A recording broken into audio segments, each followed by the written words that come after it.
એક કણ સુરેખ પથ પર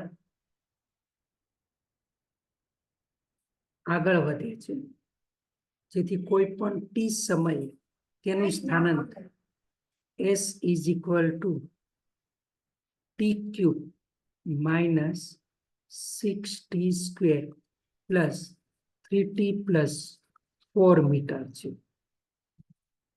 જ્યારે પ્રવેગ શૂન્ય હોય, a is equal to 0, ત્યારે વેગ કેટલો હશે? તો અહીંયા આ સ્થાનાંતર છે, સ્થાનાંતરનું ટી સાપેક્ષે વિકલન કરીએ, વિકલન તો વેગ આપે v equal to ds by dt, d by dt અહીંયા t cube minus 6t square plus 3t plus 4. चलो t क्यूब નું વિકલન ઘાત આગળ લખીએ, ઘાત ઘટાડો 3t square minus 6t square નું વિકલન ઘાત આગળ લખો 2, એક ઘાત ઘટાડો 2t plus 3t નું વિકલન આવશે 1 plus અચળનું વિકલન 0.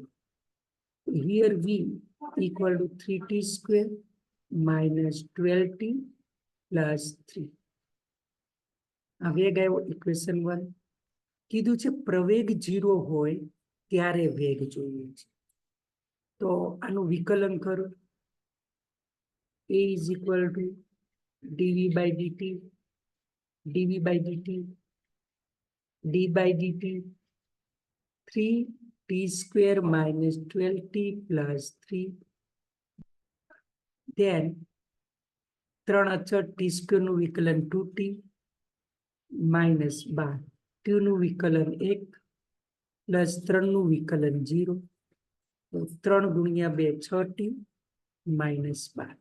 આ એ હવે અહીંયા લખી શકીએ છીએ પ્રવેગ શૂન્ય હોય તો tech a equal to 0, then 6t minus 12 equal to 0, therefore 6t equal to 12, then t equal to 12, 6 નીચે જાય એટલે 2 સેકન્ડ મળશે આપણને.